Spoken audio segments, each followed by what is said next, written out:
Hi guys, अगर आप UGC net जून 2026 की तैयारी कर रहे हैं तो ये वीडियो आपके लिए वेरी इंपॉर्टेंट है। इसमें हम आपके साथ डिस्कस करते हैं पीवाईक्यूज जो दिसंबर में पूछे गए हैं और जून 2025 में पूछे गए हैं। ये ऐसे पीवाईक्यूज हैं जो हर बार एग्जाम में पूछे जाने वाले हैं और पूछे जाएंगे भी, ठीक है ना। तो इससे पहले पहला पार्ट मैंने डिस्कस कर लिया, उसको जरूर आप लोग देखेंगे और यकीन माने इस वीडियो के बाद आपको और कहीं नहीं पढ़ना पड़ेगा। इसमें हम एक एक चीज को बहुत अच्छे तरीके से एक्सप्लेन करेंगे। तो क्या है, एंशियंट पीरियड की बात कर रहे हैं, प्राचीन काल की बात कर रहे हैं। उसमें क्या है भाई, दीक्षा गुरु परफॉर्म हिज ड्यूटी। जो दीक्षा गुरु होते थे वो अपनी ड्यूटी को परफॉर्म करते थे, किस रूप में, बेसिकली आपसे पूछा गया है। दीक्षा गुरु क्या है, बेसिकली एक तरीके के टीचर होते थे। इनका काम क्या था, इनकी ड्यूटी के बारे में पूछा गया। कह रहे हैं कि इनकी ड्यूटी थी स्पिरिचुअल गाइड ऑफ बॉयज, यानी बॉयज को, लड़कों को स्पिरिचुअल गाइड करना होता था, ठीक है ना। ये सिर्फ बॉयज को, गर्ल्स को नहीं, ठीक है ना। अब इसके बारे में डिटेल में समझते हैं। यहां पे गाइस बताया गया कि जो दीक्षा का मीनिंग जो होता है वो इनिशिएशन होता है।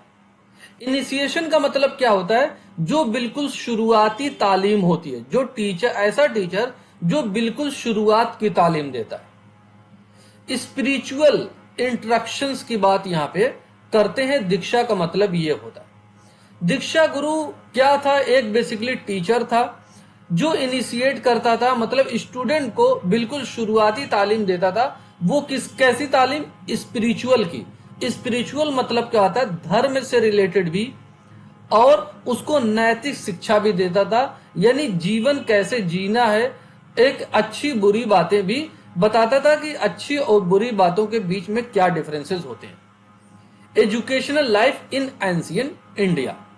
रोल क्या था दीक्षा गुरु का, बेसिकली कह रहे हैं कि रिलीजियस इंस्ट्रक्शन देना, मतलब जो धर्म से रिलेटेड कायदे कानून हैं, उनके क्या नियम है, उनको पालन करने के लिए बताता था।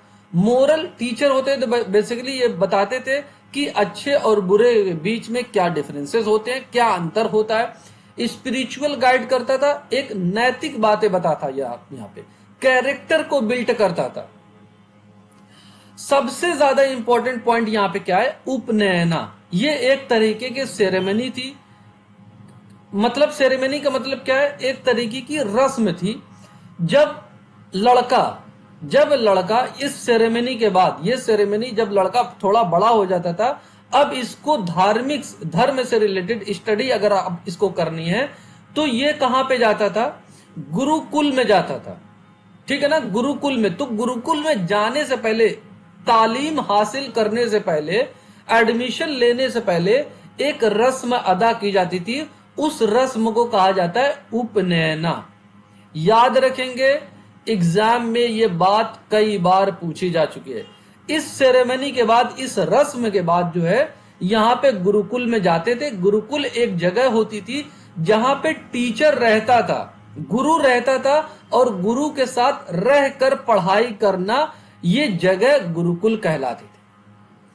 अब यहां पे क्या है कि आफ्टर विच स्टूडेंट बिकम, जब यहां पे एडमिशन मिल जाता था और ये गुरुकुल में रहने लगता था, तो स्टूडेंट को ब्रह्मचारी कहा जाता था। ब्रह्मचारी क्या है, बेसिकली जब स्टूडेंट अपने घर से बाहर रहकर ऐसी जगह स्टडी करे जहां पे टीचर भी मौजूद है, और ये सारे जो स्टूडेंट यहां पे पढ़ाई करते थे वो ब्रह्मचारी कहलाते थे। ये बिल्कुल स्टार्टेड एजुकेशन होती थी गुरुकुल में। याद रखेंगे, एग्जाम में ये कई बार पूछा जा चुका है। अब यहां पे एक सवाल है जो क्रोनोलॉजिक बेस पे है, यानी सबसे पहले कौन सा आया और सबसे बाद में क्या आया। ए में देखते हैं क्या कहा गया, इस्टेब्लिशमेंट की बात की गई, स्थापना की बात की गई। यूनिवर्सिटी ऑफ मद्रास कब बनी थी भाई, 1857 में।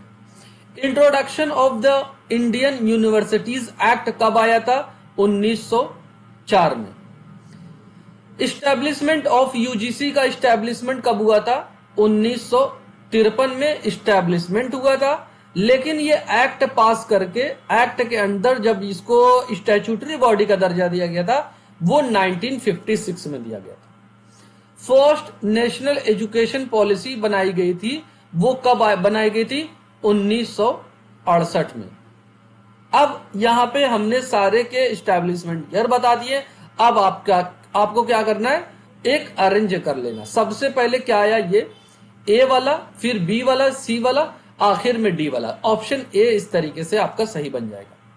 अब इससे रिलेटेड कुछ फैक्ट हैं, इंपॉर्टेंट बातें हैं, इसको जान लेते हैं, जो कि हर बार एग्जाम में पूछा जाता है। कब आया था भाई? 1957 में यूनिवर्सिटी ऑफ मद्रास एस्टैब्लिश हुई थी, और इसी के साथ साथ दो और यूनिवर्सिटी का एस्टैब्लिशमेंट हुआ था, कैलकाटा का और बॉम्बे का। बार बार एग्जाम में ये बात पूछी जाती है। और यहाँ पे ये रिकमेंडेशन किसकी रिकमेंडेशन में ये बनाई गई थी? वुड डिस्पैच की। वुड डिस्पैच कब आया था? 1854 में। वुड डिस्पैच को एक और नाम से जाना जाता है, Magna carta of English education in India.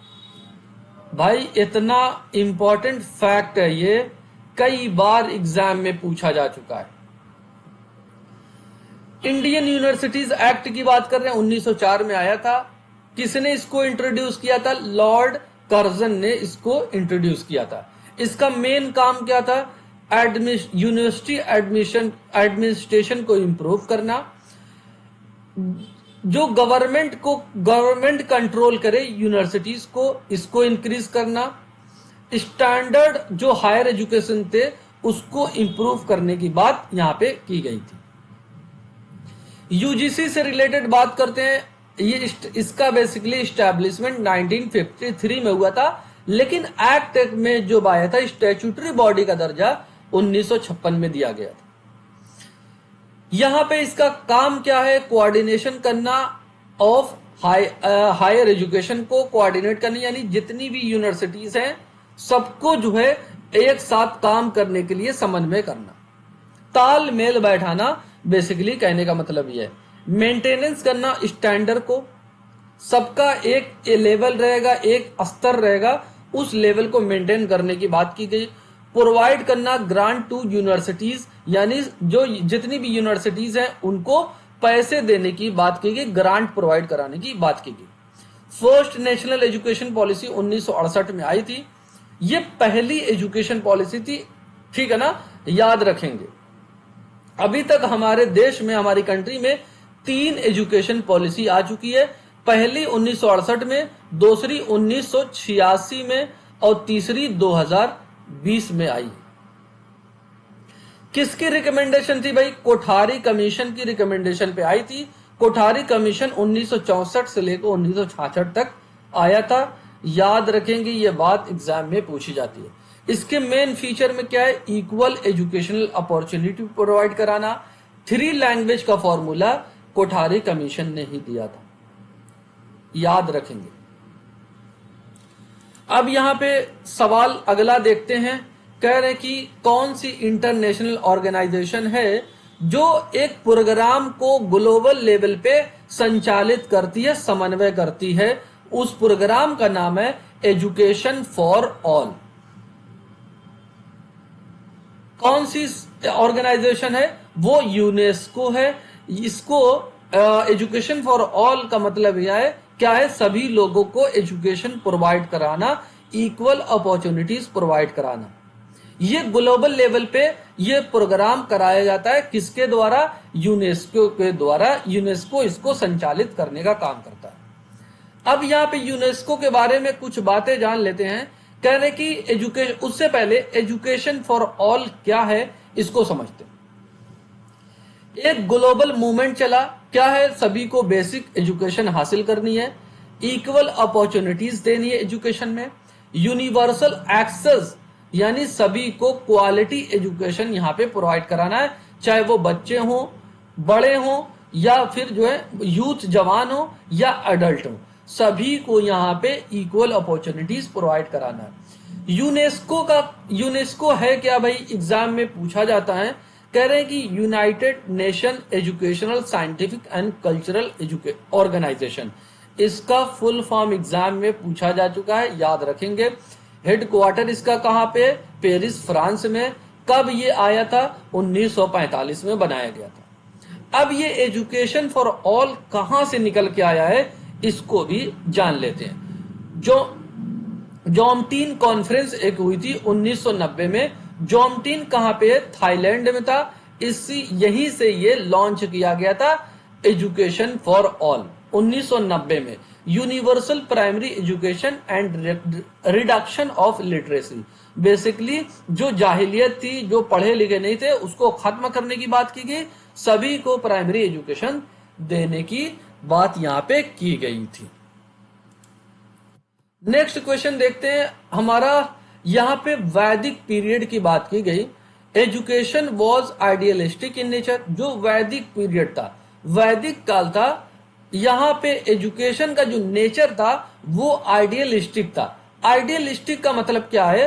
धर्म से रिलेटेड बात बताना, ठीक है ना, गॉड वगैरह की पूजा कराना और कैरेक्टर बिल्डिंग पे फोकस करना। यहां पे टीचर, आचार्य जो थे, आचार्य बेसिकली टीचर थे, किस पे फोकस करते थे? वर्शिप ऑफ गॉड, पूजा करना है, प्रेयर करना गॉड की। राइट, रिलीजियसनेस, धार्मिकता की बात बताना है, मतलब जो वेद हैं, उपनिषद वगैरह हैं, उनसे रिलेटेड उनको पढ़ाया, मतलब ये सारी चीजें पढ़ाया जाना। कैरेक्टर को बिल्ड करना, कैरेक्टर को फॉर्मेशन करने की, यहाँ पे चरित्र निर्माण की यहाँ पे बात की गई। नीड वगैरह, पैसे कमाने की वगैरह की बात यहाँ पे नहीं की गई थी। और यहाँ पे नेशन डेवलपमेंट की बात यहाँ पे नहीं की गई थी। इस तरीके से ऑप्शन बी आपका सही हो जाएगा। इससे रिलेटेड कुछ बातें हैं, जान लेते हैं कि वैदिक एजुकेशन जो है, वैदिक पीरियड में एजुकेशन का हाल क्या था? आइडियलिस्टिक था। आइडियलिस्टिक का मतलब क्या है कि बेसिकली कैसे लाइफ को जीना है उसकी बात बताना, अच्छा बुरा क्या है उसकी बात बताना, धर्म से रिलेटेड बात बताना, इस नैतिकता की बात बताना, धर्म से रिलेटेड मोरल बातें बताना, अखलाक बेहतरीन करना। और यहाँ पे कैरेक्टर बिल्डिंग की बात यहाँ पे करते थे। यहाँ पे अर्निंग की वगैरह की बात यहाँ पे नहीं करते थे, लेकिन अचीव करने की बात करते थे। सेल्फ रियलाइजेशन हो, मोरल डेवलपमेंट हो, स्पिरिचुअल अपलिफ्टमेंट की बात यहाँ पे की गई थी। अब यहाँ पे कुछ और एक सवाल और है, इसको भी देख लेते हैं। मूक से रिलेटेड ये है, मूक का फुल फॉर्म आपसे पूछा गया। भाई ये मूक का फुल फॉर्म अभी जो दिसंबर पेपर हुआ था उसमें भी यही सवाल पूछा गया था और ये कई बार सवाल पूछा गया है और आने वाले एग्जाम में भी ये सवाल पूछा जाना है। मूक का फुल फॉर्म क्या होता है? मैसिव ओपन ऑनलाइन कोर्स होता है। ऑप्शन बी इसका सही हो जाएगा। इससे रिलेटेड कुछ बातें हैं मूक के से रिलेटेड, समझ लेते हैं। मूक क्या है? एक ऑनलाइन लर्निंग प्लेटफॉर्म है जहां पे कोर्स वगैरह डिजाइन किए जाते हैं। इस कोर्स वगैरह को कोई भी लर्नर सीख सकता है, ले सकता है, ज्वाइन कर सकता है, ज्वाइन करने के बाद सीख सकता है। लार्ज स्केल पार्टिसिपेशन यहाँ पे होता है। क्यों? क्योंकि ये इंटरनेट बेस्ड है, कोई कहीं भी रहे यहाँ पे इनरोल करके सीख सकता है। ओपन है भाई, सबके लिए एक्सेस है। अगर इंटरनेट आपके पास है तो यहाँ पे कोई भी एक्सेस कर सकता है। Anyone can join this courses from anywhere, कहीं से भी आप इसको ज्वाइन कर सकते हैं। मूक के फीचर में आता है मैसिव, यानी थाउजेंड्स ऑफ लर्नर इनरोल कर सकते हैं। ओपन का मतलब होता है यूजुअली फॉर ऑल, सभी के लिए यहाँ पे खुला हुआ है। ऑनलाइन का मतलब होता है अगर आपके पास इंटरनेट है तो इसको कोर्सेज को एक्सेस कर सकते हैं। यहाँ पे कोर्सेज स्ट्रक्चर्ड वे में डिजाइन किए गए हैं, आप कोर्सेज में इनरोल करके चीजों को सीख सकते हैं। आई होप ये सारी बातें आपको क्लियर हुई होंगी। स्टूडेंट, ये वीडियो आपको कैसी लगी? वीडियो को अच्छी लगी तो लाइक करें और चैनल को सब्सक्राइब करें ताकि आने वाली सभी वीडियो का नोटिफिकेशन आपको मिलता रहे। Thank you for watching video. God bless you all.